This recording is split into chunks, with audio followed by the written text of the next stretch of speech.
Greetings. How is everyone doing out there? I apologize for the delay. We were having some technical difficulties. Scott MacKay is here in the back room. I'm going to bring him in just a moment. But before I do, for those that don't know who I am your host, Ismael Perez, author of The Secret Government, Invisible Architects, and of course, our Cosmic Origin. These works explore the veiled truths and complex interconnections behind our world's hidden rulers, and of course, our cosmic beginnings. I hope you guys are having a beautiful day today on the 6th of July. On this very day in the year 1942, Anne Frank and her family went into hiding in Amsterdam, hiding away from, of course, the Nazis. Two more fun facts about myself is that I don't like bugs. I don't like mosquitoes. I do have a couple of bites from being in Sedona this last weekend. And I especially don't like those artificial mechanical bugs that are being made by Bill Gates, okay? I hate those things. Another fun fact about myself is that in the last few months, I recently started cooking for myself because I want to know what I'm putting in my body. As you guys know, our body is our temple. So I don't trust the foods out there in the restaurants anymore. We don't know where they're ordering their food from, if they're coming from Bill Gates farms or if they're coming from real non-GMO farms. So as a reminder, guys, my next course begins on the 15th of July, coming up in about a week and a half. So if you guys want to sign up for my class, go to our cosmicorigin.com, and I will be teaching another course. Now, final reminder, guys, tomorrow is the Starseed Conference in San Diego. 77 portal. Go to my website, ourcosmicorigin.com. Scroll down for tickets, whether you want to watch it in person for $77 or online for $44. It's worth it. There's going to be a lot of great speakers there tomorrow. And also, if you are new to my channel, please don't forget to subscribe, as I am competing with my pirated channels. And I also want to express deep gratitude to everyone that is here. All the freedom lovers, freedom fighters, galactic Jedis, thank you so much for being here at this time. And my guest today, many of you probably know who he is. He's been around for over many, many years now, I think since 1920. He's been a freedom fighter. He's also known as the Patriot Street Fighter. His name is Scott MacKay, and he's been a digital warrior for quite some time. I'm going to bring him on the show now. With no further ado, here is Scott MacKay. How you doing, brother? I'm doing good, man. Folks, sorry that we got started late today. As can happen from time to time, I've maintained my Fisher-Price studio since I started doing this. Not real sophisticated. Some days it just doesn't work like it should, but here we are. Got it working now. Absolutely. It happens. Technology is really not what people think it is these days. I always remind people that the whole reason that they created iPhones and droids is because they wanted to keep track. They wanted to, listen in and pretty much monitor every human being on the planet. So I've always believed these phones are alive, my friend, and that's why this funky, these anomalies or these technical issues take place, because of the fact that they don't want us to go live, I guess. But we managed to do so, and here we are. So, Scott, as you know, the last week's debate, we are on YouTube, so let's just kind of keep it PG if we can. But we do know that Brandon, right, Sleepy, really just kind of shit himself with words, and he stumbled, and everybody sees it. Everybody's seeing how incompetent Brandon is. Many sources are saying that he might have to step down because he made a fool out of himself. What do you have to say about this? Do you think that they're just going to replace it and he's going to go on his 8th, 9th clone, from what I hear? Or do you think they're going to bring in Michelle Big Mike in, or somebody else? Yeah, I mean, I think they have to do something. They know that, and I guess likely it would be Big Mike. If you look at Patrick Byrne's latest book, Danger Close, and he talks about how he was basically an asset of the government with a high security clearance that allowed him to do anything that he needed to do without short of killing anybody to help them accomplish their mission. And this was at one of the Senate committees. because they knew that there was an inside takeover of the United States inside government. And so Patrick was involved in the FBI setting up a sting operation to bribe Hillary Clinton, and he thought it was to take her down. It turned out to be it wasn't to take her down. It's under Obama's years. It was to get dirt on her by setting up a bribe situation, which he successfully did with Azerbaijan, I believe it was. And what it truly was Obama wanted to use this bribe to control Hillary, because as you and I both know, the plan was a 16-year plan to take down the country. 8 years of Obama, which he did successfully, took us over the cliff. It was completely over. Hillary was mop-up operations to launch a thermonuclear war, all the kind of stuff. And then Trump threw sand in the gears. So now here they are. They have a whole new battle plan. They had to change something. They never thought she'd lose. So they were planning on Hillary being in there and controlling her with that, with that Obama controlling her with the bribe. So it was going to be 8 years of Obama, 8 years of controlling Hillary like a puppet. And then after that would be 8 years of Big Mike. So it'd be basically a 24-year tenure with Obama at I guess you'd say having that absolute power. Now you and I both know Obama doesn't have any power except what the if it's reptilian controllers, whoever's on at the top of the system controls him. But so they're going to do something. I can never get past 20, I think late 2018 or late 2018, I believe it was. And we have to say this because if we're going to get the truth out there, the truth has to be out there.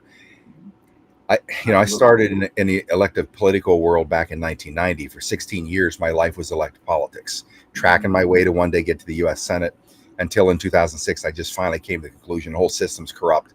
Half these people are criminals, belong in Gitmo. And so I walked away. Here's what's fascinating to me. It was fascinating is when Joe Biden steps out to declare himself as a candidate, and I'm looking at this thing, I'm like, what the hell is this? Reminder, brother, let's call him Brandon here. Oh, okay, gotcha. I forgot. I've been off YouTube for many years. They took down 40 channels. So you think after 40 channels I'd learn. So Brandon,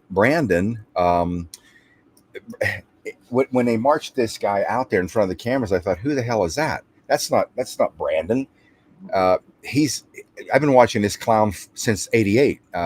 We know what Brandon looks like. We know who Brandon is. And I thought, this is insane. Like, what are they doing here? And then they continued. And I'm thinking, what is going on here? Because I know this. Everybody in Congress knows. Everybody in the Senate knows exactly what the guy looks like. So we know it's not him, or at least those of us who know. What the hell's going on here? Like, what is going on here? And now you see that there obviously is an imposter. So that being said, that muddies the water on exactly what we think may happen.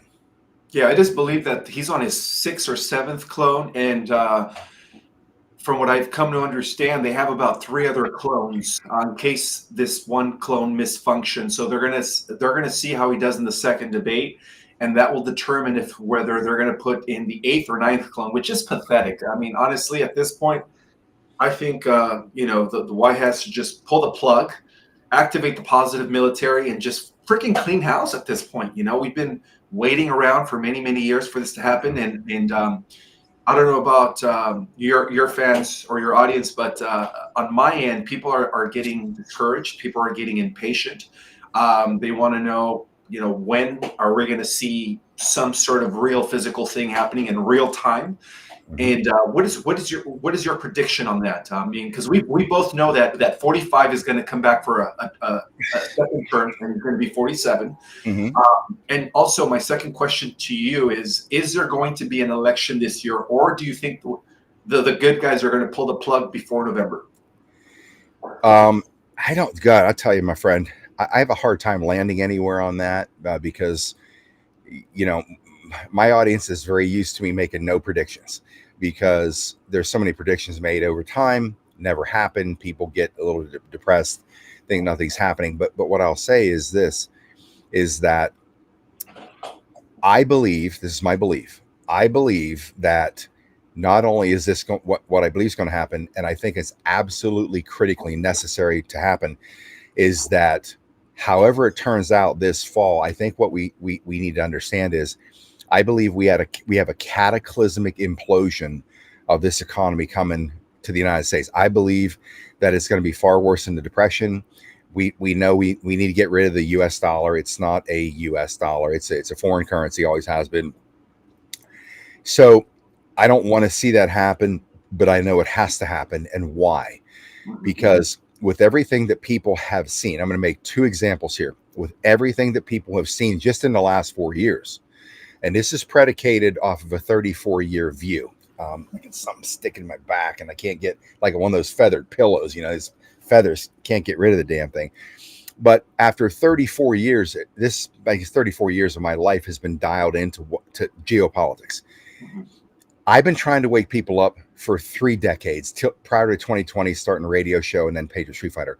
No matter what I did, nobody would move, nobody would wake up until the sledgehammer hit of the bioweapon. So some people are waking up. Even though they're waking up and they're on the same page you and I are, there is still not enough activity of we the people to take our country back. The people do not understand. Trump can't take the country back, can't restore the republic. The military can't do it either. They need we the people. In fact, they don't even have the constitutional authority to do it. This country was given the power into the hands of the people so the people could keep control of government. And restoring the republic is required by the people. So until enough people decide they're going to get active, and we now clearly can see, what more do you need? Like, we've driven this tactical civics mission in the last 15 months. We've exploded that to get people involved in their chapters, to start taking action to bring back the constitutional county grand juries, which the founders put in place as the supreme power of our control over government.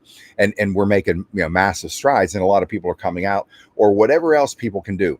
But there's not enough people in this country that are doing something to help take it back. And quite honestly, the reason that this has to come to the point where we get an ass beating, it has to be seared into our minds so deeply, just like the Depression was for my grandparents, so deeply that it affected their whole lives, where they were very frugal. They were always forward looking. And they say that once you have something like that happen in a civilization, that is supplanted in your DNA for 4 generations. And we need that to happen to us, because quite honestly, in a country, as far as struggle, suffering, or whatever, we've had it too easy. I'm glad we have. We've had it too easy. Most have paid no price for freedom ever. And nobody will listen to the dire warnings that we've been shouting from the rooftops for decades. Well, now they're going to have their chance, because I've said this many times in the last 4 years. If we are going to restore this republic, you're going to have to fight. You're going to fight by choice, or you're going to fight by force. One way or another, you're going to fight. Choice is to get active right now, doing something in your local communities and counties. Force is when it comes to your doorstep. And I assure you, when it comes to your doorstep, you are going to fight. You're going to fight for your family. So that's what needs to happen, in my opinion, to this country. So I'm not looking at the election as a bellwether or a marker to where we are, where we're going. I keep looking at the economy, because I believe when people have a hard time finding food because the shelves are empty, can't pay bills or whatever, they're finally going to wake up and say, what the hell happened? How did this happen? Oh, well, now that you're asking, let me tell you, right? And then you start, those who need this coming into their brain, sears it in the engram plates of their brain and causes an activation. We have got to fight to get this back. Our job, my job, your job, and the rest of the podcasters who have an 80,000 foot view of this have to be there for them to help them understand what's happening and inspire them to fight. Whatever. I don't mean grabbing guns and bullets. That may happen. I don't want to see any of that. But at least if we stand up as a nation, we the people, we stand up. And I've said this for so many years now. We outnumber these bastards by the billions. How are we sitting back and taking it on the chin from this murder? There's billions of us. And like any other country, when 100,000 or 1 million rush the gate, what does every despot do? Every coward, they grab as much money as they can, they get the hell out of Dodge, and they run. Same with the political or ruling class here. If we rise and we just show them we've had enough, trust me, they're all cowards. Every last one of these people in elected positions are cowards, and they will run. They won't stand on conviction because they want to live. You and I, We will die for what we're doing. Any day of the week, if they want to end my life, I've said it for 4 years. I'm right here. No problem. I'm right here. And see, they don't have that on their side. We do. Exactly. Yeah. So you're basically saying that we need some sort of an event, some sort of a catalyst that will wake up the sleeping masses to get this, ball rolling, where we pretty much, we the people, become active in our fight for freedom to get these elites or these old, the powers that were out of office. But let me ask you this: we both know, it's been prophesied about. We all know that 45 is going to have a second term. When 45 does come back into office, um, do you believe that he's going to actually have an opportunity to finish cleaning the swamp? Do I think Trump will? I really do. I just, to me, that's been an automatic. Hmm. That there will be a return. Quite honestly, what Trump's value to cleaning out the swamp was giving the full the full power of the executive branch to the military at their disposal, legally and lawfully allowing them to do what needs to be done to rid the planet of this satanic empire, this machine. Right. So absolutely, I believe Trump can set it all in motion. And the disadvantage is, as you know, Ishmael, from our side has always been, we play by the rules, we play by the law. They don't. They use the law as a narrow parallel entrapment system to keep us between these parameters where we can't maneuver, and while they violate it. So I believe that when Trump does take power in whatever form that looks like, I believe that we will be in such at some point in such dire straits, and we're asking that question, what the hell happened?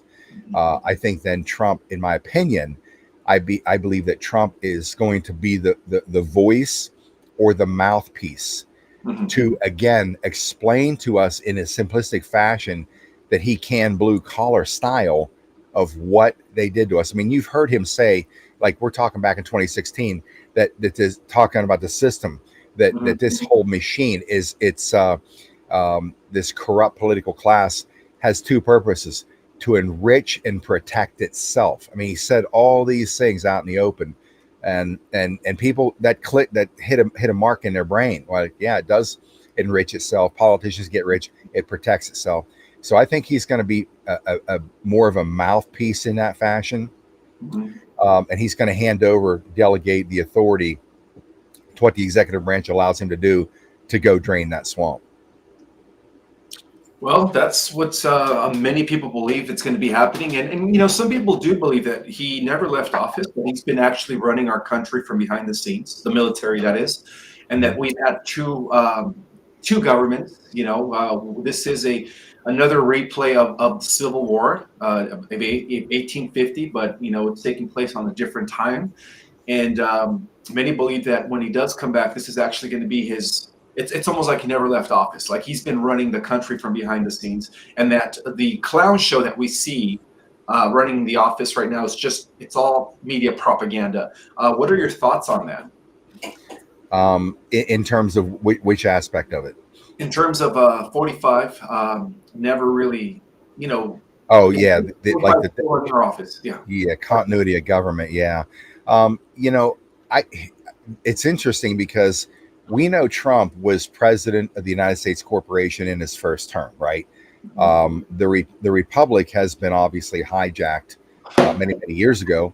So now that the U.S. corporation is bankrupted, and I believe he dismantled it, that means he would be eligible for 2 terms of the Republic. So now on the backside of it, I didn't know this until recently. It was surprising. There's a lot of things I don't know after many years of doing what I do. But I did not know that the commander-in-chief and the president of the United States are not one of the same person, right? The military, if the military decides, and obviously this is in the aspects, I don't know if it's the continuity of government protocol, if it is in the law of war manual or devolution, whatever it is, but the military does not have to honor the sitting president as a commander in chief under certain circumstances, knowing full well that they stole the election. Therefore, we have a fourth branch of government. Most people don't really know this. That is the military. The military is the faction of government that, if the political class obviously becomes tyrannical and is oppressing the nation and the people, the military has the power themselves to remove that structure, because they are the protectors of the land and the people. So I believe that Trump has been, if he hasn't been guiding and dictating military actions from inside the white hat military, because we have two factions. We have rogue military and the white hat military. I believe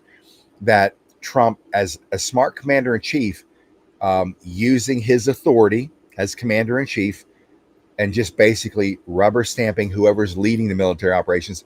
This is your objective. Go accomplish it. You know how to do it. I'm not a military guy. You guys accomplish your objectives and keep me in the loop, kind of a thing. I think that's kind of how that commander in chief status has been working with Trump for the last 4 years. Yeah, I agree. And a lot of people see that as well. And I do have a question for you. So you mentioned that you had a motorcycle accident recovery quite some time ago. Your near fatal motorcycle crash in 2014 was a life-altering event, right? Can you describe your journey to recovery and how this experience shaped your outlook on life and politics? Yeah, in 2014, I was living about a half an hour outside of Manhattan. I was coming around a bend on my bike one day, my Harley Davidson, and just something unfolded. Van's in the middle of the road, coming right up the middle of the road. I hit my back brake, start to lose control of the bike, regain it in time to have to lay the bike on the ground at 50 miles an hour, just right at impact. So the bottom of the bike hit first and blew my pelvis off my spine and nearly severed my left foot, broke my femur in 7 places, spinal fractures, ankle blew apart, flew out into my boot, all kinds of bad stuff. So I was laying face down on the road when it all settled down. And at some point I realized I wasn't breathing with all this crazy stuff going on. And I knew I was going to die. So I made peace in my soul when it hit my mind, and I just rectified it. And I knew I was going to ascend to my next level, because quantum physics became my Bible once I threw the Bible out in 99. Now I came back full circle to it. I just went on a journey of quantum physics for 15 years to understand God's blueprint, and not just the bullshit they're always feeding me in churches and all that the limitation of their message and limiting Christ's message. So anyways, so I wake up 11 days later. I was conscious through this until they put me on the table. So I wake up paralyzed on my left side, an experience you only think happens to other people. So I was destroyed so badly from the spine down. They had to put about enough metal in my skeleton to build a bicycle. I wasn't supposed to be upright or walk again. I ended up homeless, crippled, and penniless 8 months after that. A Jewish man, an older Jewish man, took me in his home, former client of mine in California, Los Angeles, and for the next 4.5 years. So I had a comeback. And the reason I was able to make a comeback and do what they said was the impossible, be upright, or let alone walk, again, was because I understood the power of the Christ consciousness. Christ was trying to teach us. He mastered God's quantum realm. And so I understood that. And I said 3 weeks after I stopped praying to die in the trauma center, then I made that remark to my wife at the time, and she just said, so she started talking about the limitations of our future, and I thought, wow, this is a great conversation. I just climbed out of a grave. Great timing. That's hence the word ex-wife. But I said that day, I said, look, I know how bad this is. I said, you know me. I said, I'm not going to allow this to be a liability in my life. I'm going to turn this into an asset. I don't know how yet, but I'm going to. So in my mind, regardless of all the nerve damage and all that stuff, I still understood the power of the Christ consciousness, the ability to use your conscious thinking to rewire neural networks in your body, to connect circuits to get the body working again. And of course, God bless our Creator.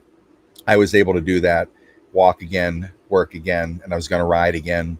So that 5-year comeback was extremely difficult, but I never gave up hope because I knew if you consciously keep envisioning in your mind what the results you want to be or the outcome of anything, it sets that frequency in motion. It sets it into the quantum field, and the quantum field finds those matching frequencies in whatever relationships, better blood flow, circumstances to help you. It all coalesces right into the same. This vectors are all pointing to the same space and point in time, and they come together and they allow that manifestation of a physical reality. So I did make it back. And then phase 3 for me was to ride again. I was walking again, working again. I moved to Dallas. I was designing solar systems and ride again. So when I made it back, I was like looking up at the sky. God, I told you we'd make it back. And then 2.5 months after getting my dream Harley Davidson, I was taken out in a high-speed hit and run downtown Dallas with a big Texas pickup truck, caught me from the side. Wow. Flying across 4 lanes of traffic, again, headed for a curb. And I'm thinking, I'm not going to make it out of this one. Landed on my back. And then I just remember the bike was laying on a curb. RPMs are high. And I just remember my first thought was, I looked around and I thought, holy shit, I just landed in the only patch of grass in downtown Dallas. Things are looking up. Anyways. So I broke my femur again, and I shattered my tibia fibula, and I had some. So they started putting metal inside my bones because from the whole way down, it's outside.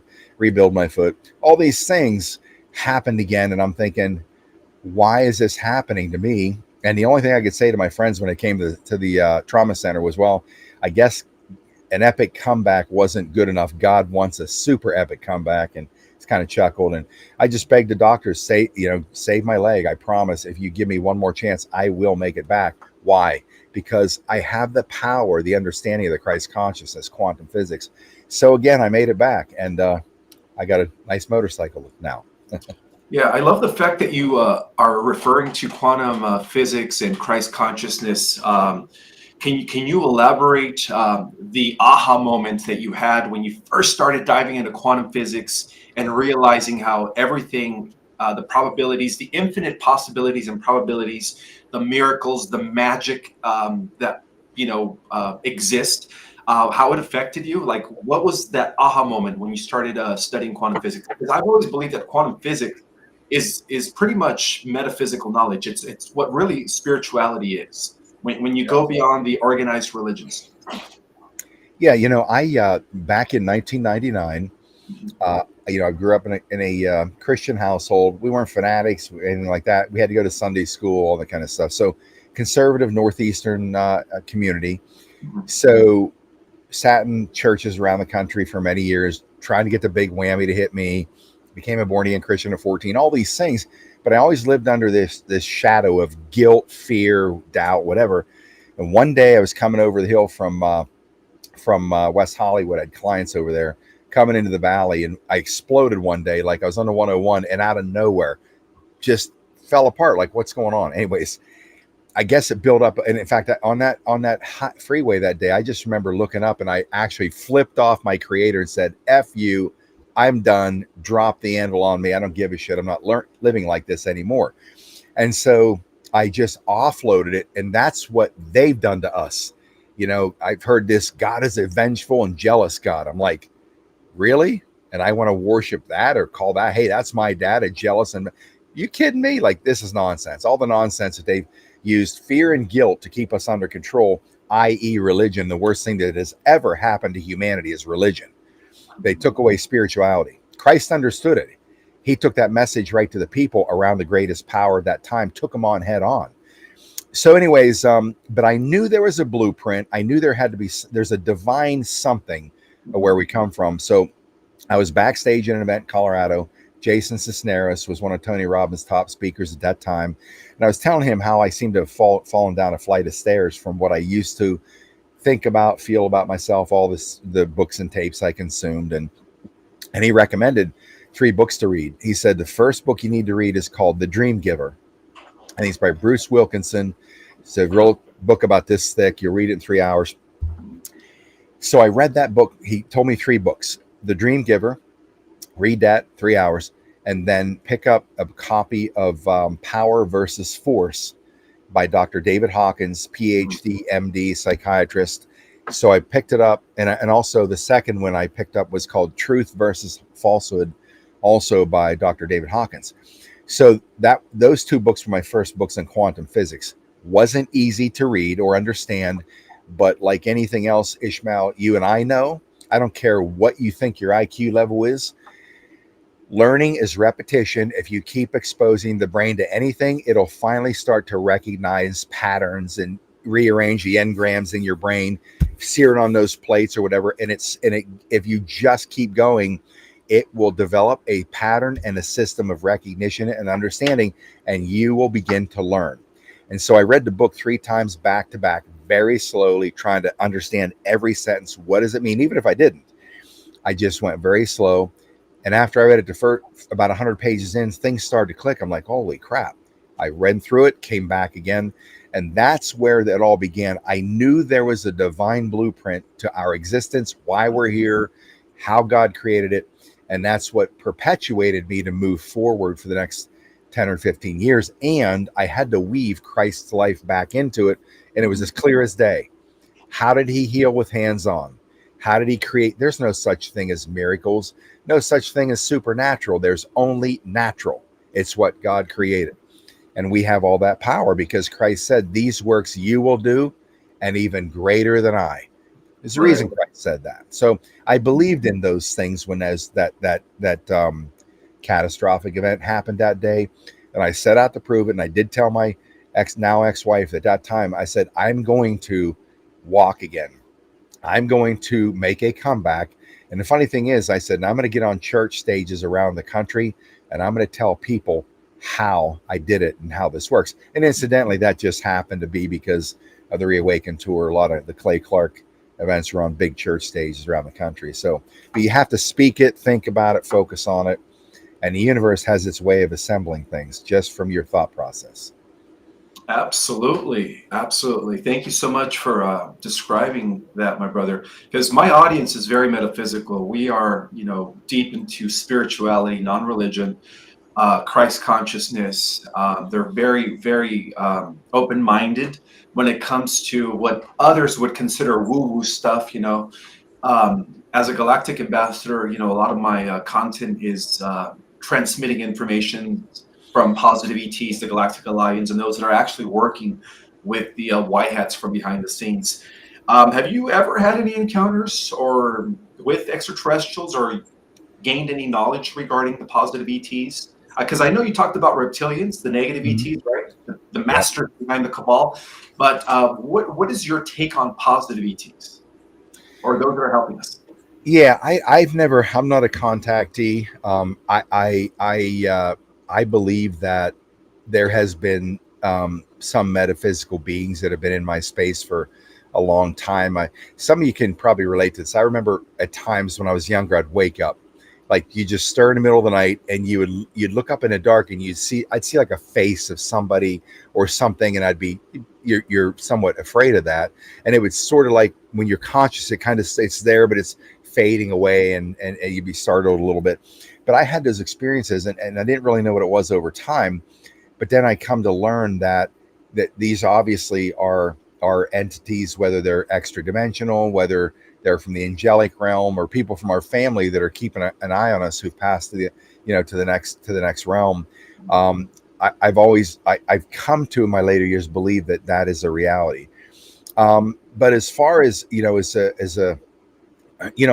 I do understand that the benevolent non-terrestrials have an interest in our ascension, the human species.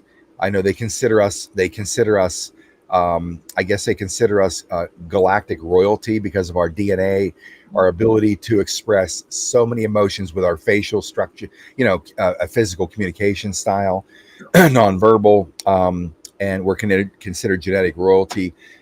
Those things are interesting to me.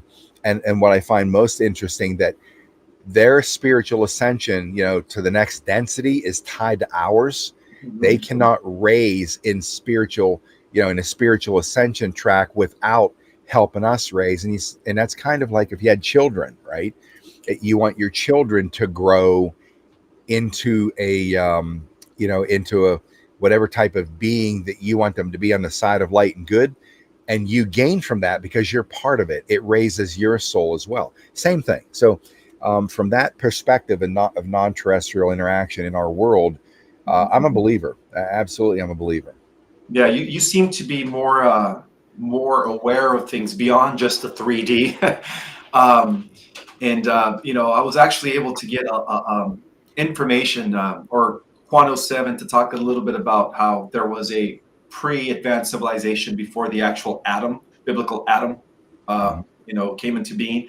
And he talked about these breakaway groups, and nobody could get him to talk about ETs as much as I did about a month ago. But, he said it in a way where these ancient civilizations did exist, and they apparently did break away. So he calls them breakaway groups that have gone off to other solar systems, other parts of our galaxy, and colonized different, planets, and how they are just now coming back and stuff. And we think that they're ETs, but they're really just beings that used to exist on our planet, perhaps thousands and millions of years ago. As there is evidence that ancient civilizations or advanced civilizations have been here for millions of years. Right. And that was kind of interesting, because I know he still clinges to fundamentalism or religion, which is awesome.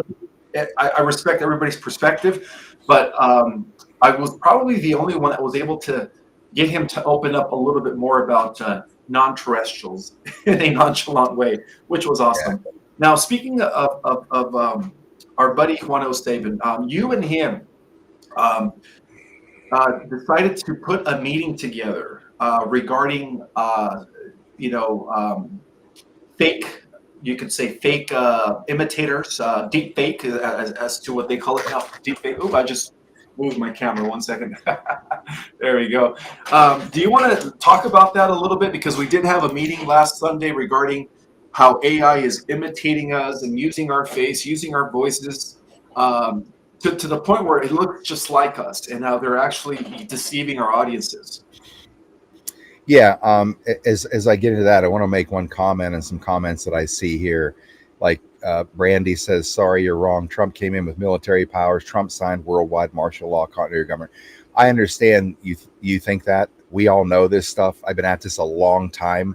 I'm not going to give everybody the answers you want, but understand I've been at this, and so has Ismael, for a very long time. If you know it, believe me, we know it too.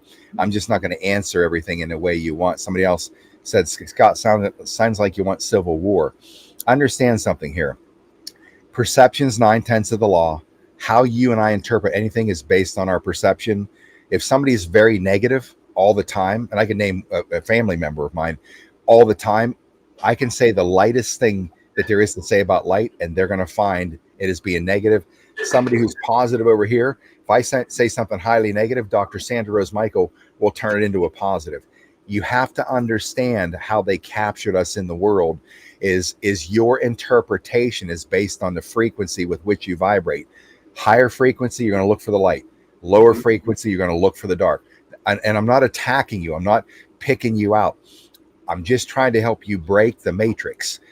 People, I use F-bombs.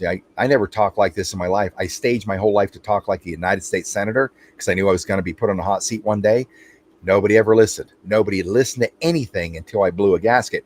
And we get caught up in the semantics of language. It's another control mechanism that they put on you and I. Okay, so that being said, expand your thinking.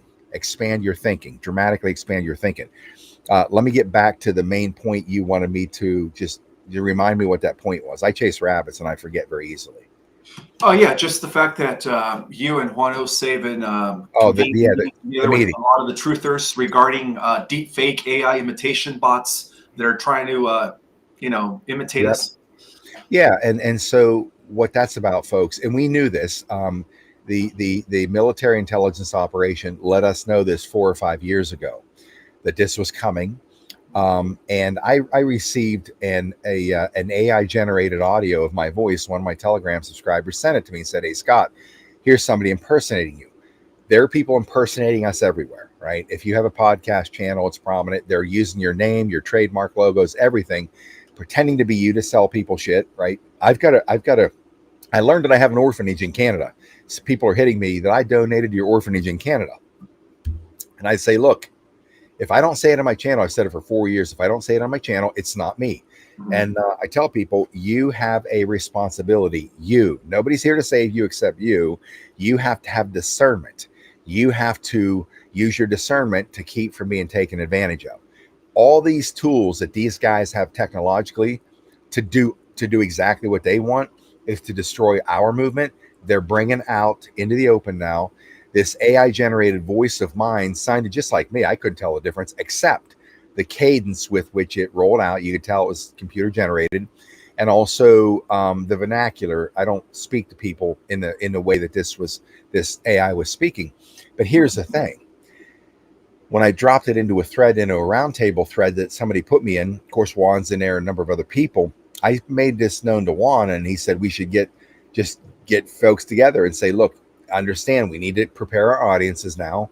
This is coming, and now that you mentioned it, that's what we need to do. We need to let people know ahead of time. This is what's next. They're coming. They're going to make it way better. They're going to add video to it. They're going to be able to make a video of you and I sitting down somewhere with George Soros, walking away with 2 envelopes, Ismael and Scott MacKay, and now we're getting on our podcast channel and make it look like you and I are collaborators with the enemy. They're going to do this. So the upside of this is this. Our role or responsibility, each and every one of us, is to break through and start focusing on our spiritual ascension. We have got to, I know we've got to crystallize pineal gland, and there's things we can do to decrystallize it to get connected to our maker. But again, our ascension's up to us. We are going to have to tap into our internal spiritual nature to try to discern what's real and what is not. If not, they're going to lead you exactly where they've been leading you your whole life, and that's right into Satan's realm. So that AI is very dangerous. We take it with kind of tongue in cheek, with a grain of salt, but we got to let people know, listen, folks, this is coming. You've got to use your reflective mental capability. If they're trying to present Ismael as something other than what you know that he is after watching him for years, you have to take responsibility and use that discernment of who you know he is to be able to say, yeah, that's got to be AI. That's BS. So it's mainly protection for the people out there, because they're the ones that are being taken. Thank you for sharing that. I was trying to explain that to my audience, that there was about 36 different, I think 38 showed up, right, in that meeting, 38 different truthers. Yeah. Charlie Ward to, Carrie Cassidy was there. It was pretty much almost a full house on that Zoom meeting. And, this is a very important topic that everybody needs to be aware of, because like you said, Scott, it's just going to get worse. And they are going to be trying to imitate us to discredit our work, to make us look like we're aligning with the bad guys, or make us look like we're saying things that is not in our nature to say, and this is where people need to have discernment. And like you said, maybe we need to have some sort of a disclaimer before and after we go on a live or on a show, to let everybody know that, hey, this is the organic Ismael. Hey, this is the organic Scott. This is not the AI virtual whatever, duplicate. I mentioned this before, and I'll mention it again. There are 2 beasts that we're dealing with here. The first one is the Cabal, right? The Luciferian families that originated in Babylon, right? Who carry a high concentration of draconian reptilian genetics. That's why they do what they do. And then there's the second beast, which is the rise of artificial intelligence. Now, this, I talked about how, this technocratic dystopia, which is being led by, again, the WHO and the globalists and stuff, is a timeline that is going to be, you could say, separating from our timeline very, very, very soon, right? There is going to be some sort of many people have talked about this, and I believe this to be true. But what is your take on how to avoid the technocratic dystopia that unfortunately many are going to be falling into as a trap? Well, brother, I got to tell you, I don't know if I have a good answer. I really don't. In fact, I would probably deflect that back to you. What do you think that they can do to I guess I the reason I say that I don't know if I have a good answer because I expect more from my audience. I have a very diverse audience, but one thing that they're active and they're thinkers, Mhm. and so it surprises me when some folks say, you're a grifter. You have I give you money for an orphanage in Canada or other stuff. I bought your Patriot supply meal packets or whatever. I'm like, I don't do any of that. I'm thinking, how can you? I say it what I do all the time. How can you fall for that? So I'm worried about it. I'm worried about it. And that's rudimentary technology. Yeah. That's just people being bullshit artists and saying, "Hey, I'm Scott MacKay, and here's whatever they sell them." And so I guess I'm kind of concerned about that. So maybe you got a good answer.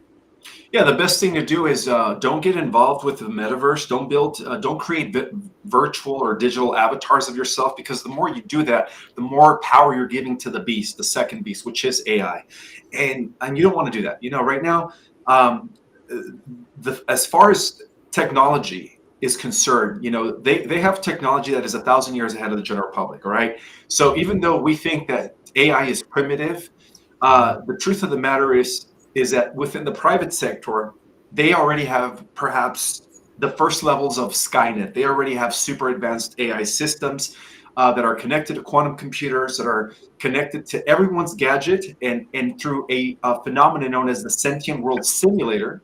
Believe it or not, look it up, guys. Do your research. SWS, Sentient World Simulator. For the last 15 years, they've been literally digitally copying our reality into a further matrix that they're creating, which is what I call a technocratic dystopia. And a lot of ancient manuscripts talked about this. They talk about 1,000 years of Antichrist ruling the earth for 1,000 years. Well, it's not going to happen in our reality, because there's going to be a split in timelines where the good people of the earth, the righteous, the just, are going to be moving up into a organic, positive, optimal timeline. Whereas those that are not aligning with that, unfortunately for them, those that are buying into the crap of using Chat GPT, aligning with AI, not seeing it as the beast, they're going to be going into a negative timeline. And of course, at the end of 1,000 years, there's going to be a final clash between the organic timeline and the negative timeline, which will determine the outcome of the universe. But I've been talking about this for a while.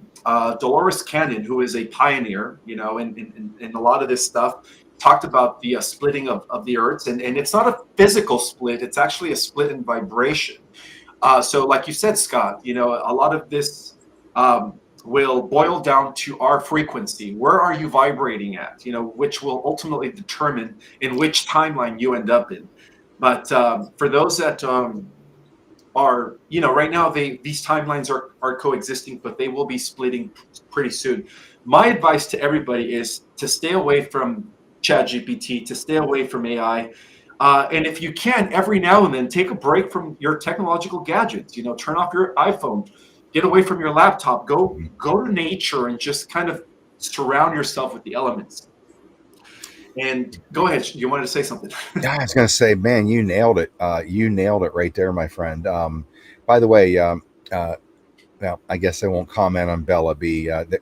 Bella B here is one of those negative density people that we're talking about. But understand, someone like here in the chat, Bella B calling Ishmael and myself names, they're very essential to our own spiritual ascension. So don't look down on them because, believe it or not, even Hillary Clinton is critical to our spiritual ascension. That's the negative side of the atom.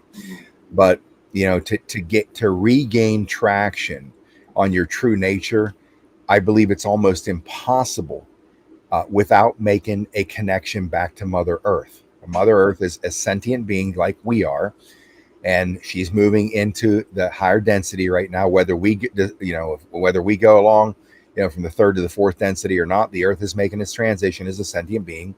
Mhm. Uh, our advantage is we have the choice to try to raise our ascension vibration by reconnecting with the earth. Today, I'll be out in my fields with a weed eater, weed eating a mile of fence line, and it's 100+ degrees here, a little humid. It's a bear, and I'm a believe it or not, I'm a crippled man. I don't look like it because I walk with a platform boot or whatever, and I can pull it off. If I try to run, I look like, man, that dude's busted up. I couldn't outrun or beat up a Girl Scout, but I still get out there and I get back to nature. I absorb the frequency and the vibration of the planet by having my feet on the ground, looking at the whatever's out there, animals, insects. And you'll notice, especially if you live in a concrete jungle. I've lived near cities for the last 25 years, and there is something that'll become apparent over time that you can't figure out quite, but there's something missing from the real you, your soul. And if you spend time in nature, it'll hit you. I remember when I lived in Los Angeles, I'd take a couple buddies of mine. We'd go hike up 8,000 feet into Paradise Valley and Kings Canyon, a brutal hike when you're carrying heavy packs. And we'd stay up there and just fish for 2 weeks. We'd eat fish, we'd have other food. But I remember after 2 weeks, I'd take books with me too. So I'd read by firelight at night, looking up at the stars. And it would bring back a sense of peace to my soul. And I remember when I drive back into LA, as soon as you're coming down, I think it's coming down to 5. And as soon as you start hitting, the metropolitan outskirts of Los Angeles, you can see the red light from the city. You go from pitch blackness to that, and you see miles of bright red lights where everybody's traffic's coming in. People are hitting their brakes, and it's starting to build up because everybody's slowing down to a stop. And I remember thinking to myself back then, what the hell are we doing to ourselves? Because you're at peace, and now all of a sudden it's this bang and stimulation, traffic, lights, noise, airplanes, pissed off people, concrete, construction, bang, bang, bang all day, banging on your soul. And man, I'll tell you what, it knocks us so off of our center point, our Christ consciousness, that you don't even recognize yourself. You get into the flow of that harmonic rhythm. And once you're in that harmony, it's like home to work, work to home, home to work. You hate it when you're young, 2 years, 3 years, 5 years, 10 years. You've done it so many times, you could go to sleep and you're on autopilot, come back home to work. You don't even remember driving. That's your whole life. And until something causes you to smash into a wall, and this is perfectly explained in Napoleon Hill's hidden manuscript, Outwitting the Devil. It takes some event where you smash into a wall, wham, before you actually break that rhythm and you begin to use this and start to think again. What happened? How did I get here? I'm headed for a divorce. Wham! Wake up call. Like, what happened? And you start to use this again. You start to think. You run a Harley Davidson into the side of a van at 50 miles an hour. Wham! Destroyed. You broke the rhythm. And now you got to think, what am I going to do now? So, you lose a job, that you worked at for 2 decades. Wham! It breaks the rhythm that you're in, and it causes you to have to use your brain to think, how did I get here? You got to evaluate it. And now you can look backwards and see all the bad missteps in your life and learn from it. You learn from it. And that's a critical element. And part of that is you get hit like that with whatever's in life. Step back when you got to think it through, get silent time and put your feet on Mother Earth. You won't feel lonely, right? Especially like in a divorce, whatever, the loneliness kills many people because they've never had the chance to get to know who they really are. These circumstances allow you to find out who you really are and introduce you to yourself. And if you're in Mother Nature, I don't care if it's in your backyard, the vibration will start injecting peace into your soul so you can think clearly and you're not in trauma mode. Right, if that makes any sense. Anyways, I got to be careful because once I go, I keep on going. No. That's very, very aligned with what I believe in and a lot of my audience believes in. Wow, you are a very spiritual person beyond just being a patriot and a freedom fighter. Now, one thing I do want to know is how did you get your name Patriot Street Fighter? Like, when did that dawn on you? It's actually kind of funny because Patriot Street Fighter was a total accident. I was doing a radio show. I got pissed off. And this is what I talked about, being activated and saying, I am done. Like the person said, I want a civil war. No, standing up means doing something, right? So I got pissed off one day because I saw Antifa, BLM burning the country down, killing people, destroying cities, and the political class was doing nothing. And I'm like, well, if nobody's going to say what needs to be said, I'm going to have to do it myself, start a radio show. The tipping point goes 10 months. The election happens. It's stolen, right? The world's coming unglued. And I decided I'm going to figure out how YouTube works. How do I live stream? And I'm going to basically just tell the people, look, calm down. All right. Let me explain what's really happening here. So I did that. And the first live stream I ever did went totally nuclear. It's like I walked under Niagara Falls. I'm getting pounded from everywhere. This one guy gets through to me and he says, hey, he says, thanks for taking my call. He said, I just want to kiss your ass for about 10 minutes. And I thought, now that's the way to start a call with me. So he starts telling me all this really flattering stuff. He said, I watched that video you did. And then I binged watch all of your radio shows that you upload on your YouTube channel. And so anyways, a week or two later, he goes, I was, because of my style of waking people up is a rolling shitstorm, the language, the FU to the political class, all that stuff. And he says, on your Twitter bio, I had a Twitter account. It's in 2012. I created it. Somebody helped me. I never looked at it again. Then I find out I try to create one for the radio show to promote, which I hate to do. I hate marketing. I hate doing what I do, put myself out there. It always felt narcissistic. I've been a public speaker through most of my life, but I just hate that because I just never liked it. Anyways, I'm thinking, okay, I got to create these social media things. Go to my channel. Here's my Twitter account. And I changed a few things around on there for the time. And at the bottom of it, for whatever reason, we'd read all the intelligence for a couple years. So I just put in there, I wrote the last line, Q Patriot Street Fighter, right? Who knows why? So, so this guy says to me, he says, hey, do you know how on your Twitter bio, it says at the bottom, the last line says Q Patriot Street Fighter? I said, yeah. He says, you need to drop the Q because, bro, you are the effing Patriot Street Fighter. And I'm like, yeah.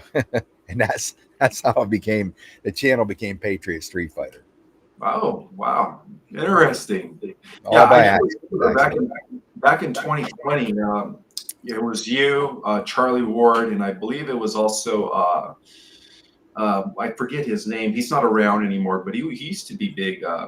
He was huge. God, I forget his name, but you guys were like some of the first, truthers to expose the corruption and stuff. Following, of course, Anonymous and Q. I mean, they've been around since 2014, 2012, but you guys came around in 2020, was it right? 2020, or even a little earlier. 2020. I started a radio show January 2020. Patriot Street Fighter was 1 week after the election. Oh, I see. Okay. Yeah. Simon Parks. That's the other guy I was thinking about because he was around since 2016, I believe. Okay. 2019, yeah. And, you guys, all three of you guys, Charlie Ward, yourself, Simon Parks, you guys were just some of the first truthers to just explode on the internet. Mm-hmm. And I could see why they took your channels down. I mean, you guys were really just exposing everything. Yeah, I ended up, the last channel I put up, I've had 40 YouTube channels taken down, and 40, yeah. So here, and here's the thing, and this is probably one of the messages of my life. I've always had this sort of motivational type of message because when I was a kid, I was a good athlete. I was basketball is my best sport. Most people wouldn't believe that about me, but that's actually, I think I was a musclehead my whole life, but I wasn't. And I started lifting weights for football because I was the weakest guy in the football team. Mm-hmm. So when we had strength and agility testing at the end of the summer, going into our sophomore year, there were 67 players on the team, and we were ranked according to speed, strength, and agility. Well, I was number 67 out of 67, right? That's a traumatic event. And so what it did was perpetuated me into action to do something. Started lifting weights in the basement, crappy little cement plastic weights, but I stayed at it until by the time I was a senior, I was now the strength and agility champion. I was better on the football field. So these terrible things that happen to you, most people back up in defeat. I was always afraid of everything. I'm more afraid of being nothing than embarrassing myself, which people can attest to that because I make an ass out of myself, a million times in my life. But and that's what it takes. So motivational thing came because 8 years later after high school, I'm on a national competitive bodybuilding stage and doing very well. Nobody would have predicted that. I would have never predicted that. But it's just, if you just make a decision, I am going to, and then fill in the blanks. And no matter what, you never, never, never, ever back up 1 inch. You never quit. You never stop. I don't care if nothing's happening. That's how I walked again. Like, I am not going to settle for this. I don't care what it takes, how much pain, how much time. I am going to walk. I don't care what they say. That's who we all are, every one of us. So that's always been my message. So my point for bringing this up is this. I knew intrinsically, for me to unleash my potential, I was going to need, I always thought it would be, I used to say, I did a book report on Vietnam when I was in college at Penn State. And I did this book report. And I thought to myself, I read stories of Vietnam vets. Some come back damaged. They just retreat. Others come back having lived through absolute terror and fear, and they survive it. And they come back home and they become a CEO of a big bank. They develop a big company because they're fearless. They're not worried about, number one, people rejecting them, saying no, laughing at them, tell them you'll never, if it could be done, you can't do it. That'll never work. That's what destroys us all, our potential. At that point, they've had the worst happen. They don't give a shit about anything. They're like, okay, you're the wrong person to talk to.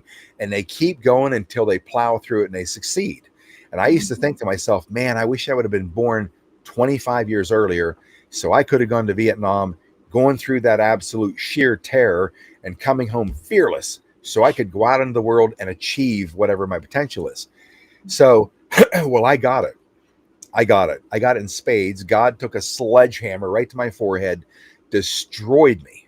I mean, I've been a high performance athlete all of my adult life.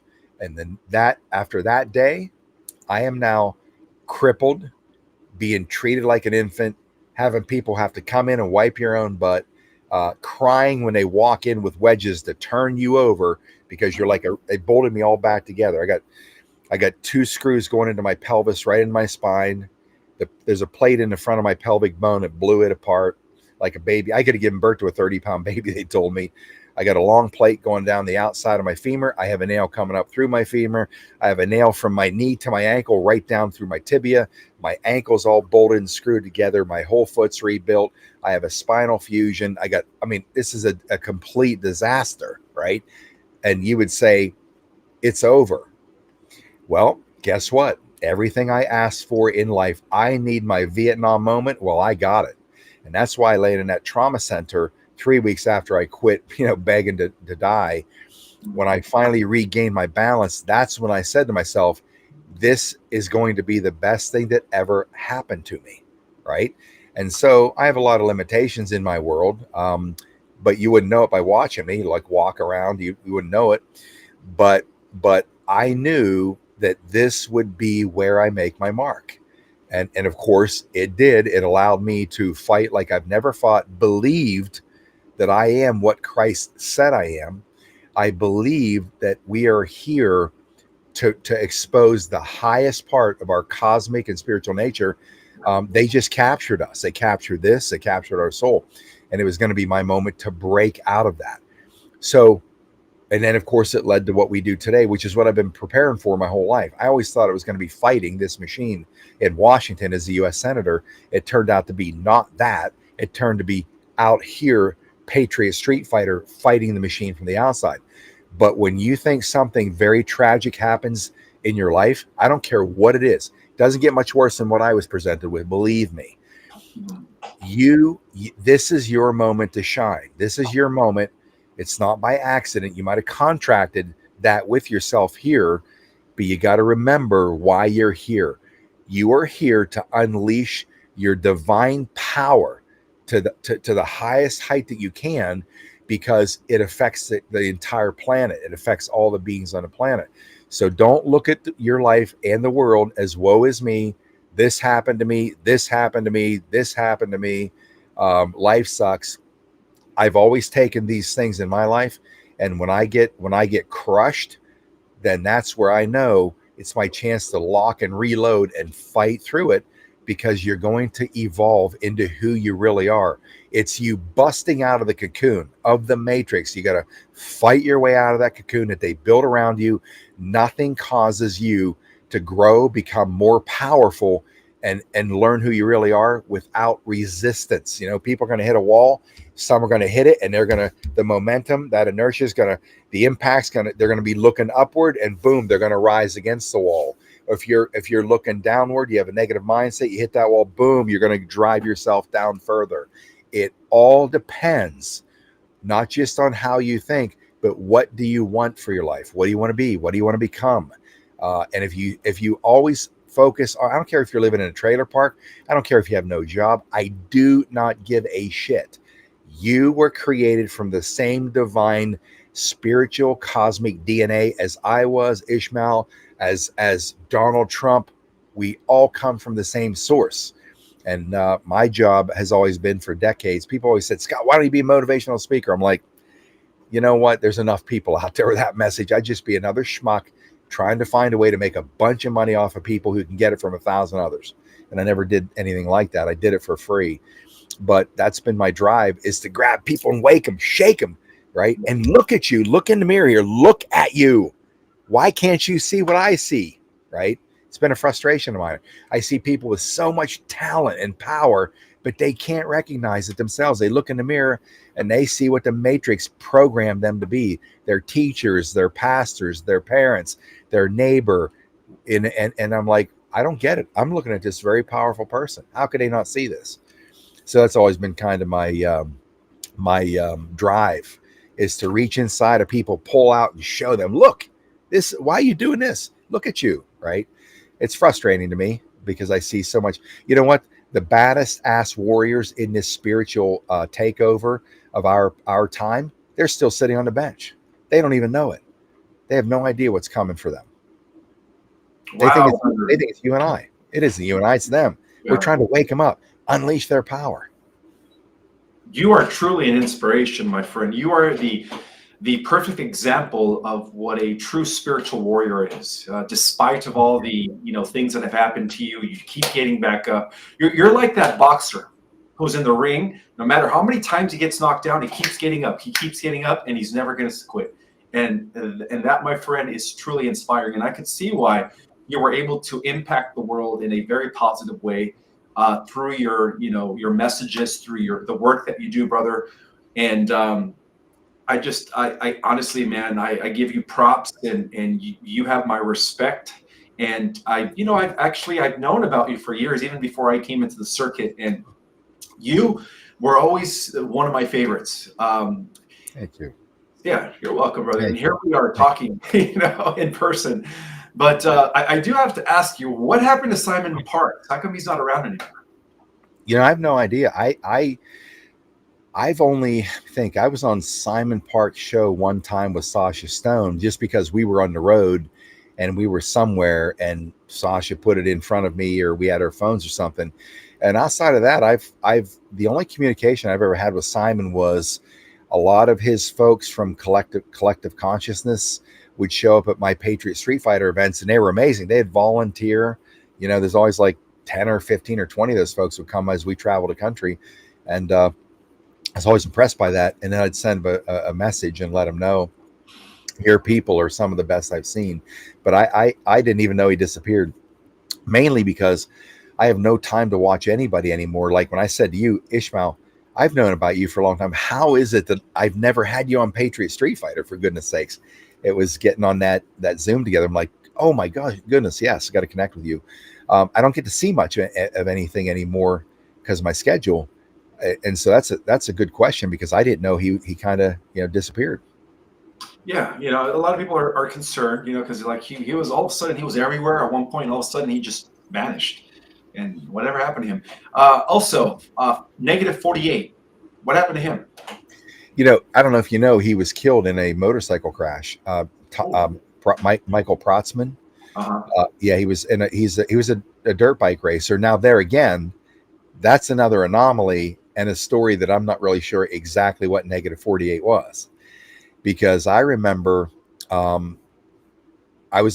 on the road on tour, and Mickey Clan had been talking to me about this Telegram channel called Negative 48. She was in there, and she kept saying, Scott, I'm telling you, this is JFK Jr. It's his voice. I'm telling you.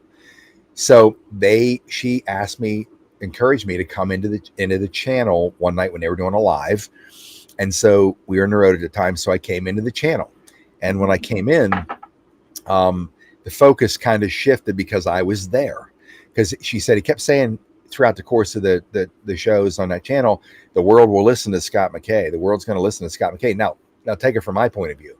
I mean, like what? I mean, that's pretty flattering. Like, where's this coming from? What's this about? So I'm kind of curious. Like, what do you mean the world will listen to Scott MacKay? And maybe because I rained a shitstorm on the criminal class, and I'm saying I'm not afraid of you scumbags, and that's what we all need to be like that. F you, you're liars, thieves, and scumbags if you're a politician, and we need to stop treating them like they're royalty. Anyways, so I'm in this channel. My head of security is sitting right across the table from me here in the bus. Dennis, he's 24-year Navy SEAL. He's seen a lot in his life. And he starts. Negative 48 starts. Now, I can tell you this. I've been on the phone with that voice a number of times. And I got to say myself, to me, I never left go. It's like, is this really Junior's voice? Is Junior alive? I don't know. But I can tell you this. I'm like, whoever was on that phone with me for 4 hours at a clip off the channel, I'm like, this is one of the smartest people I've ever heard. That how they know so much is astonishing to me at command, and can bring that up. And many times I just thought it's probably on the phone maybe 3 or 4 times. There are times I just didn't take the phone call because it'd be 11 o'clock. I was like, I'll be on here till 5 in the morning. And because I'm too respectful to say, hey, I got to go. And then I see Michael Protzman in person. He shows up at an event that I'm doing a send off for our second tour. And he shows up in public in Dallas. There he is. I'm like, totally unexpected. The visual, like Michael Protzman. And then when I heard his voice talking, I'm like, that ain't the Negative 48 I heard on the channel. That's totally not the same voice at all. So I'm like, what's going on here? Right. So I can't answer the question of what that really means at this point in time, but I'm telling you, whoever I was on the phone with or on a Negative 48 channel with in those lives that were going on wasn't the same voice of the dude that showed up, who's Michael Protzman, aka Negative 48. But I do know Michael Protzman. At least I can say this. There was an article that came out that Michael Protzman had died in a motocross motorcycle accident. And he was a motocross racer in his career. And I was like, okay, so now that individual is gone. Was he removed from the playing field? Was he a piece of our awakening or discernment, tool? I don't know. I'm still mystified by all that. I really am. I know we brought him on Patriot Street Fighter for one show, and their channel just blew up. My audience loved all of that. So did I. It was fascinating information. But there were just some weird things in time after that I just kind of moved away a little bit.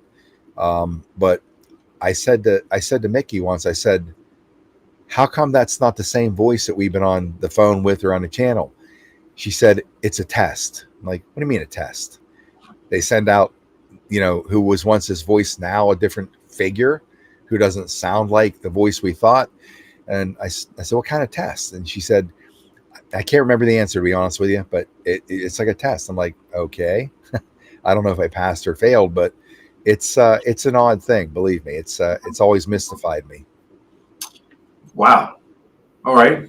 Thank you for sharing that. Because we do know that he came into the scene and he pretty much blew up, and then all of a sudden we didn't hear from him. But thank you for letting us know that his real name was Michael what?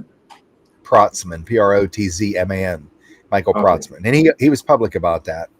Yeah. Oh, I see. Interesting. So unfortunately, sorry to hear that he passed away in a motorcycle accident. Now, do you have time to take a few questions from the chat, or are you? Yeah. Okay. I'm good. All right. Yeah. Feel free to choose any question you want. Do you have access to the chat? Yep, I can see it over here. Nice. Okay. Okay, guys, if you guys have any questions for him, please put those in capital letters.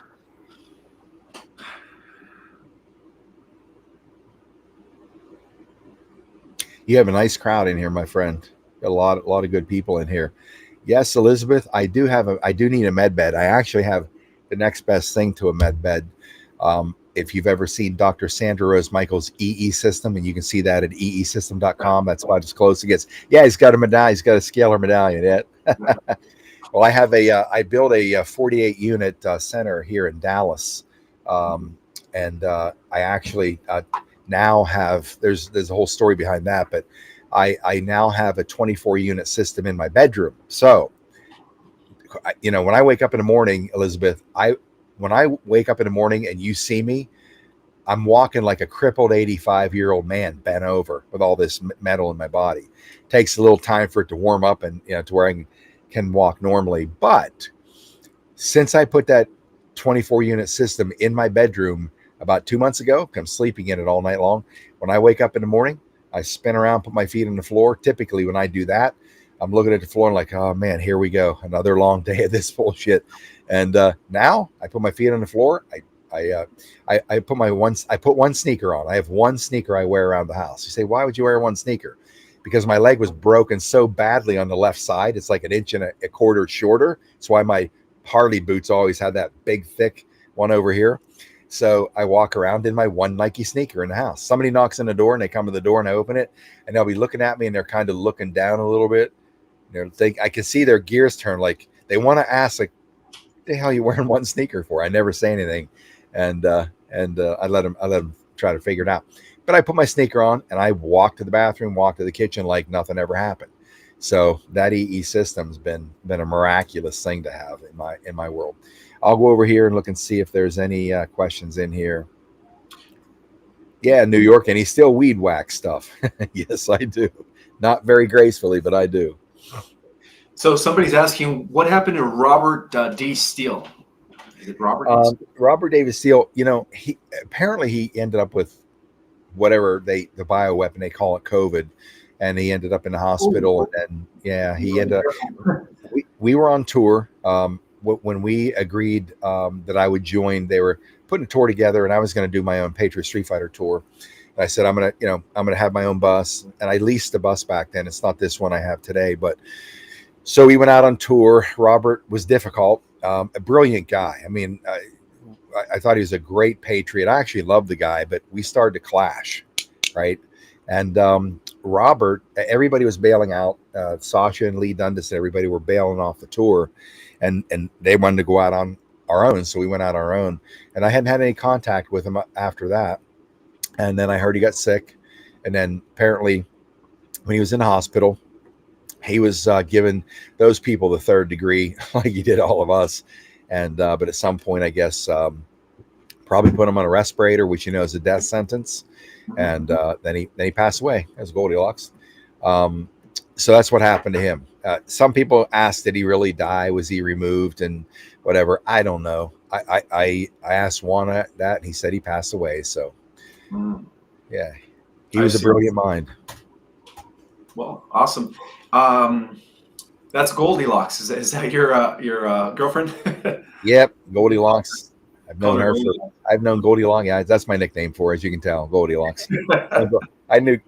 Goldilocks will tell you before I was, destroyed, what life was like for me back then. She saw me making that comeback too. It's pretty brutal. How about it, Goldilocks? Yep. Well, I'm so glad you have somebody there to help you, brother. Yeah, me too, man. Me too. Any other questions you might want to take before we end this live? Yep. Anybody else have a question? By the time I'm done talking, brother, there are no questions. Well, brother, I've always respected you. I mean, you seem like you're so intelligent. You're so tuned in. And what I like about you, what I've gotten to know more about you, is that you're just so spiritually advanced. You're beyond the 3D, brother. I don't care what people say. You are beyond 3D. Thank you. Coming from you, that means a lot. I sure hope so. All right. So people want to know EBS. It's one of the things that I'll mix that in with Nasara. I, I believe there will be something like that. Uh, I think there has to be. You hear about all these things that are going to happen. People believe that Nasara. Uh, I've never seen any real documentation on Jasara. I know what it means, but I honestly don't think those things are going to. I don't think it's going to be what people think, that they're going to be unleashing wealth on top of our heads, because I think is that Alfredo said, Scott, run for office again. Let me tell you my response to running for office. You could put a bullet in my head and drag me by the feet to the beltway, and like Lazarus, I'm going to wake up, stand up, and I'm walking back home. You couldn't get me inside that apparatus for anything. I want nothing to do, even when it's all said and done. I don't want anything to do with that world. So just so we make that clear. And I said enough stuff publicly in the last 4 years on purpose to ensure that I couldn't possibly be elected anything, because I give them so much material to use against me. My F-bombs and whatever else. So well, let's just assume that the deep state is gone, and we've instated the Congress and Senate with a bunch of white hat people, and then they asked you, all right, Scott, we want you to be a senator or a congressman at this point. What would you say to that?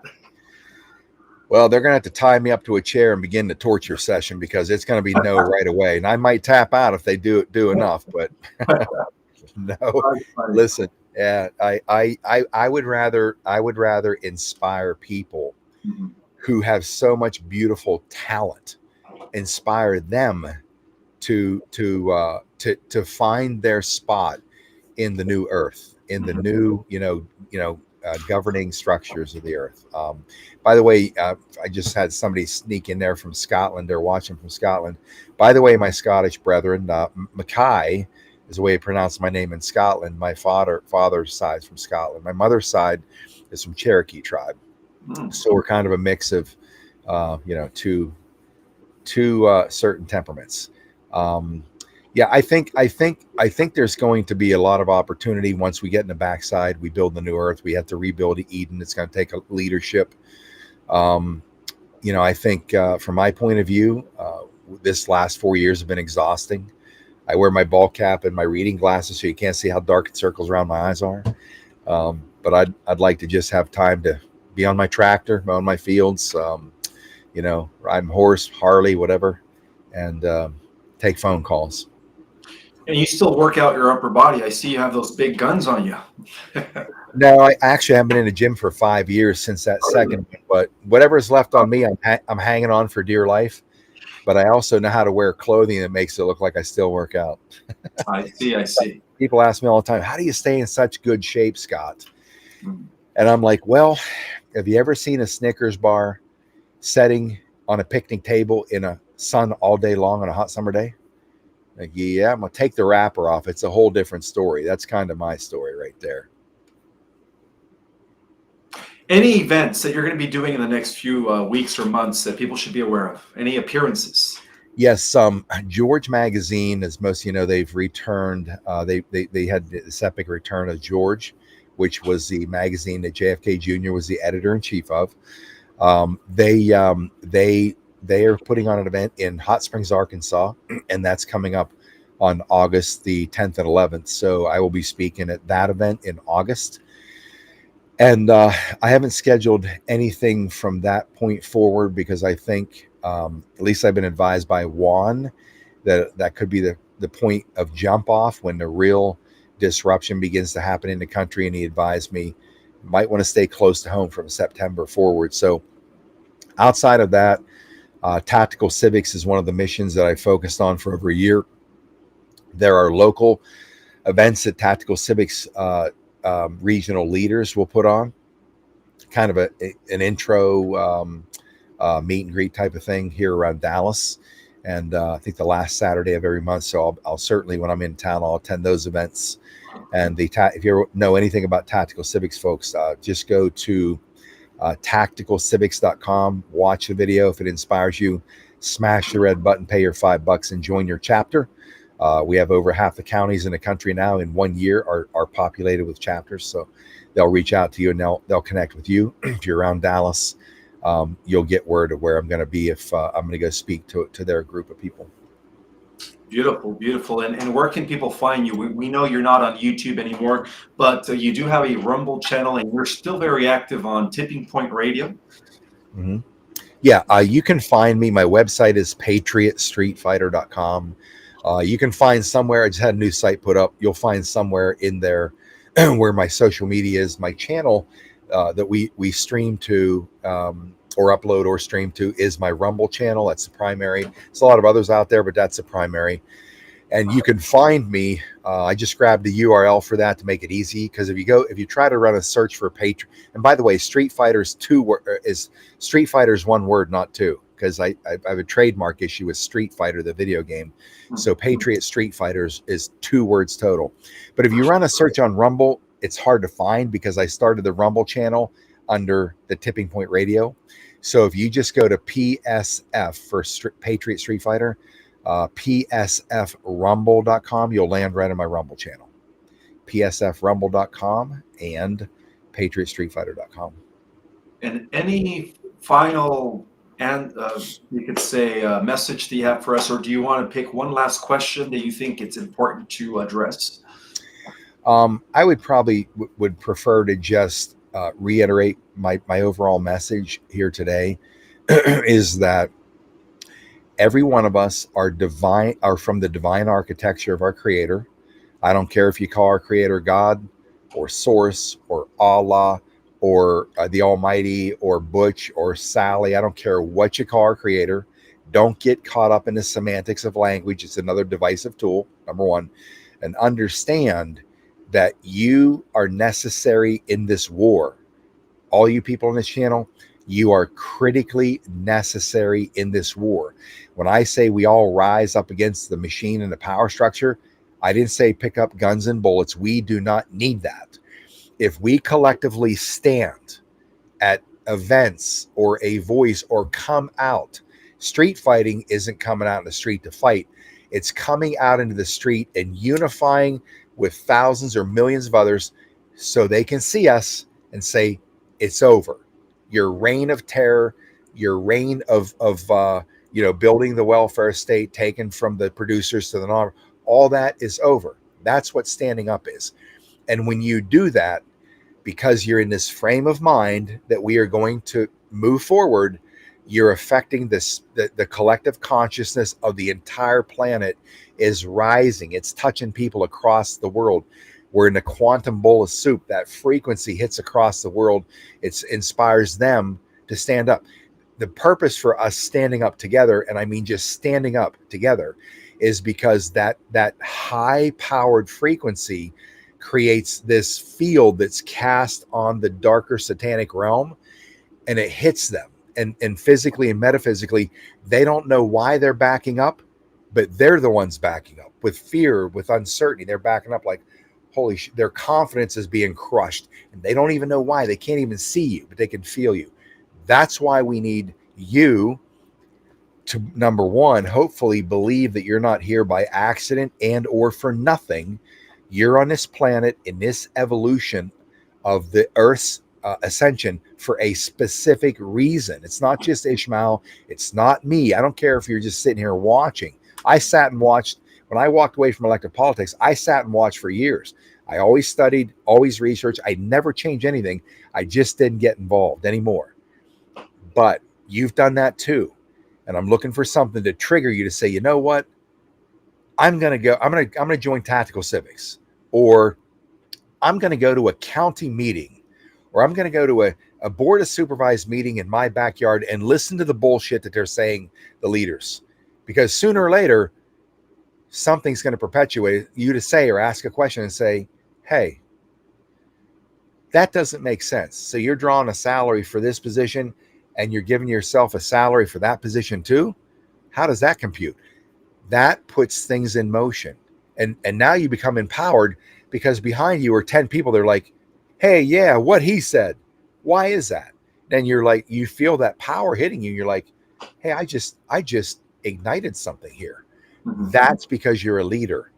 That's because why you were put here.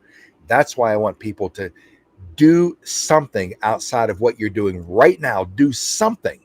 So some energy field hits you and clicks or switches a button inside your soul, and you stand up and say, hey, I'm here to make a change, and it'll carry itself. You don't have to know the answers. Forget knowing anything. Forget knowing the answers. Anytime people stand up and step into something, believe me, the world will start looking for the energy forces to bring right to you to serve your mission. And then one day you're going to say, holy crap, I was part of this. I ignited this. I did this. Yeah, that's exactly what Scott MacKay was telling me happened to his life. That's exactly what Ismael was saying about his life. He was married at 19, raising kids, right? Mm-hmm. Look at him today. Look, he thought his life was over in terms of having to tap into his potential. Well, guess what? Became the best thing that ever happened to him. He had to mature very quickly at 19 to raise a family. What did that lead to? A whole different perspective of life. His perception of life changed. He saw it with greater purpose. And now he realized, and he came to learn, this was his purpose. That was ignited by quote unquote misfortune or what should I say, inconvenient circumstances. Mm-hmm.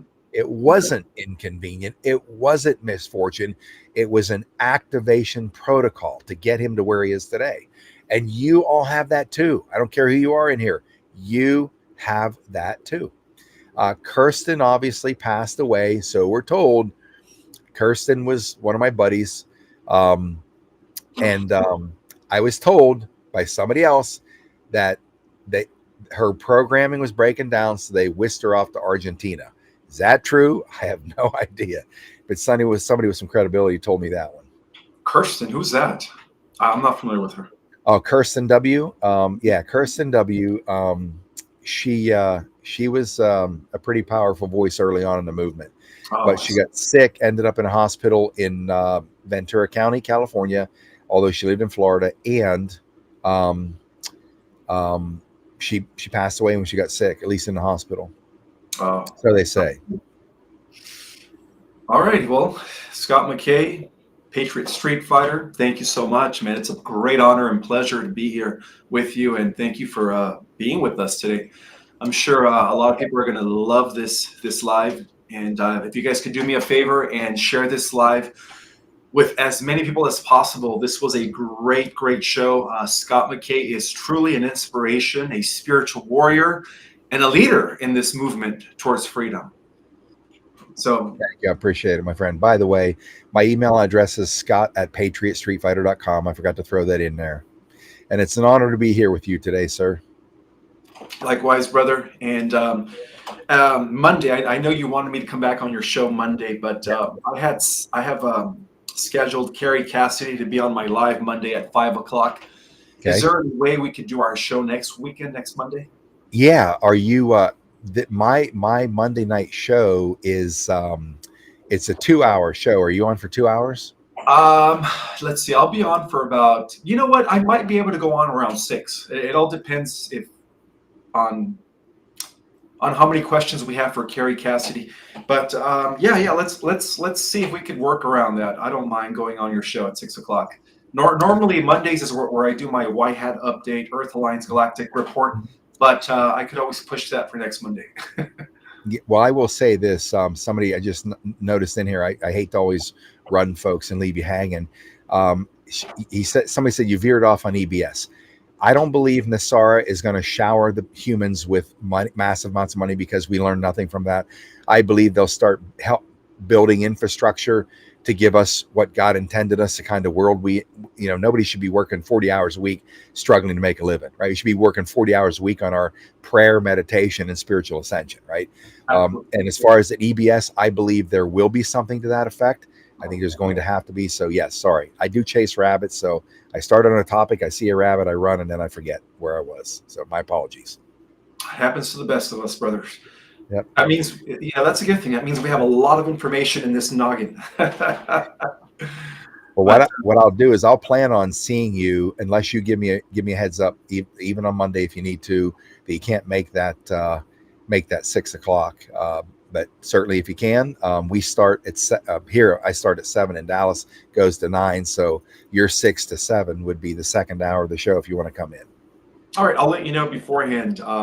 If not, I'm going to see if I could have Carrie come on at 6, and then I'll come on in the first part of the show as we did last time. But Okay. with no further said, my brother, is there anything else you want to share before we end this live? I think we're good. They say that the mind can absorb only what the rear end can endure, so we'll make sure we keep it. I love your humor. I love your humor. Well, it's All right, good, brother. good to see you. Big honor to be here. Keep up your great work, because on the side you're on, the Ascension Cosmic Origin side of all of us, it needs to be told that we need to break through their architecture of religion. Doesn't dismiss the Bible's critical part of our history and who we are. They just need to tell us all of it, not part of it. Tell us all of it, and like the Book of Enoch. But you're doing that out there on the outside. So keep up the great work. Thank you, brother. Likewise. Okay. We'll talk soon, and may the God force be with each and every single one of you. We'll talk to you guys later. Much love, everybody. Bye-bye.